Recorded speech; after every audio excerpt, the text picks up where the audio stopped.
నమస్తే. ఈరోజు మన స్టూడియోలో ప్రముఖ ఆధ్యాత్మికవేత్త, జ్యోతిష్య వాస్తు పండితులు, లలితాదేవి ఉపాసకులు బ్రహ్మశ్రీ నానాజీ పట్నాయక్ గారు ఉన్నారు. గురుగారితో మాట్లాడేద్దాం. నమస్కారం గురుగారు. శ్రీమాత్రే నమః. గురుగారు, ఈసారి మనకి రాఖీ పండుగ ఎప్పుడు వచ్చింది? సో ఈ రాఖీ ప్రస్తావన వచ్చినప్పుడు భద్రకాలం అని అంటూ ఉంటున్నారు. సో ఈ సమయంలో రాఖీ కట్టించుకోకూడదు అని అంటూ ఉంటున్నారు. సో డేట్ ప్రకారం రాఖీ ఏ సమయంలో కట్టించుకుంటే బాగుంటుంది, ఎలాంటి నియమాలు పాటిస్తే బాగుంటుంది ఓవరాల్గా చెప్తానండి. ఏ సమయంలో కట్టించుకోవాలి, ఏ సమయంలో కట్టించుకోకూడదు, ఈ విషయం చెప్తాను. అయితే ఫస్ట్ ఆఫ్ ఆల్ ఏంటంటే, అసలు రాఖీ ఎందుకు కడతారు? ఏం అన్న చెల్లి లేదా తమ్ముడు అక్క ఇట్లా రిలేషన్లో ఒక స్త్రీమూర్తి ఎందుకు కడుతుంది? దీనివల్ల కలిగే గొప్ప ఫలితం కూడా ఉంది శాస్త్రంలో. మనకి జ్యోతిష్ శాస్త్రంలో 12 రాసులు ఎలాగో లగ్నం నుంచి 12 భావములు అంటారు. అంటే ఇది శిరస్సు లగ్న భావం, ముఖభావం 2వ స్థానం, చెవులు, ఈ భుజాలు చేతులు కలిపి 3వ భావం, ఇలాగా ఈ ఛాతీ భాగాన్ని 4, ఇది 5, 6 ఇలా 12 భాగాలు చేస్తారు. ఈ 12 భాగాలలో కూడా 3వ భావానికి ఒక పేరు ఉంటుంది. ధైర్యము, పరాక్రమము, అలాగే మనకి దారిద్ర్యం కూడా 3లోనే ఉంటుంది. బాతృ 3లోనే ఉంటుంది. అంటే అన్నదమ్ములు, అక్క చెల్లెలు. ఇక్కడ మనకి రాఖీ ఎక్కడ కడతాం? కాలుకు కట్టుకోం, చేయికి కడుతుంది ఒక స్త్రీమూర్తి. అంటే అక్క కావచ్చు, చెల్లి కావచ్చు, ఎవరైనా సహోదరి. ఎందుకు ఇక్కడ కట్టాలి? ఎందుకు దీనికి రాఖీ ఆ పుష్పంలాగా ఉండి ఎందుకు కట్టాలి అంటే, పర్టికులర్గా అది కూడా ఒక సమయంలో కట్టమని చెప్పింది శాస్త్రం. నార్మల్గా అయితే భద్ర సమయం ఎప్పుడుంది అంటే, ఇప్పుడు 1 మధ్యాహ్నం పూట, ఆ రోజు 9వ తేదీ వచ్చింది రాఖీ పౌర్ణమి, 1:24 PM నుంచి 2:14 PM మధ్యలో కట్టకూడదు. ఫస్ట్ కట్టకూడని సమయం చెప్పేశా, ఎప్పుడు కట్టాలో కూడా చెప్తాను.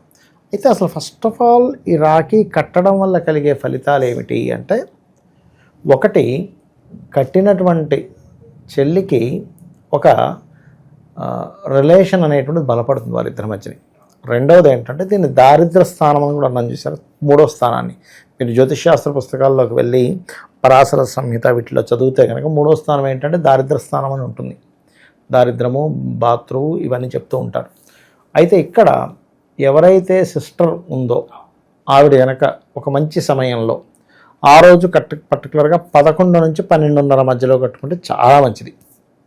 ఎందుకంటే శుక్రహోర ఉంటుంది ఆ సమయంలో. శుక్రుడు ఒక ప్రేమాభిమానాలని, ఒక లవ్వింగ్ దీన్ని తీసుకొస్తాడు. ఎందుకంటే మీకు మనకు రామాయణంలో గొప్ప విషయం ఉంటుందండి, ఏది అన్నదమ్ముల అక్క చెల్లెల విషయం గురించి.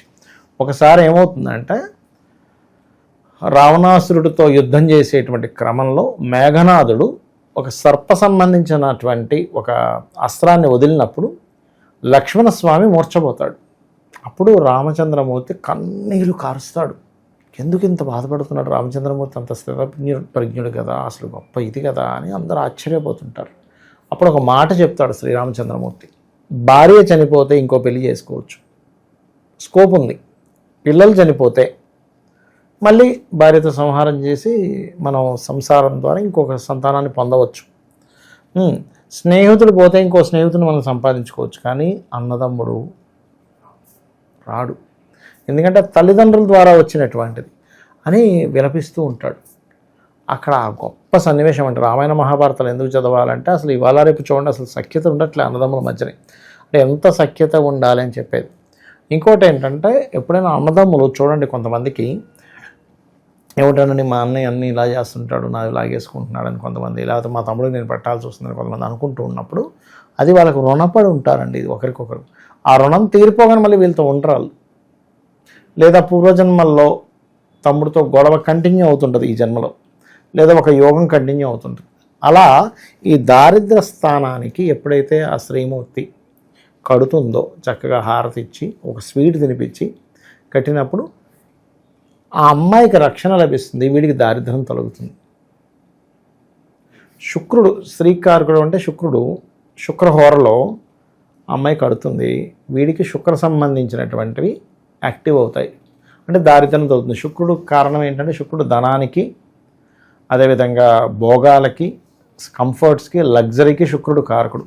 శుక్రహోరలో అందుకే కట్టించుకోవాలని చెప్తుంటారు. ఆ రోజు 11 నుంచి 12 వరకు ఉంటుంది, బట్ 12:30 వరకు కట్టుకోవచ్చు, నో ప్రాబ్లం. మంచి హోర ఉన్నటువంటి సమయం. తర్వాత కట్టినా కూడా అంత ఫలితం ఉండదు. ఉండదు. ఎందుకంటే ప్రతిదానికి ఒక సమయం ఉంటుందండి.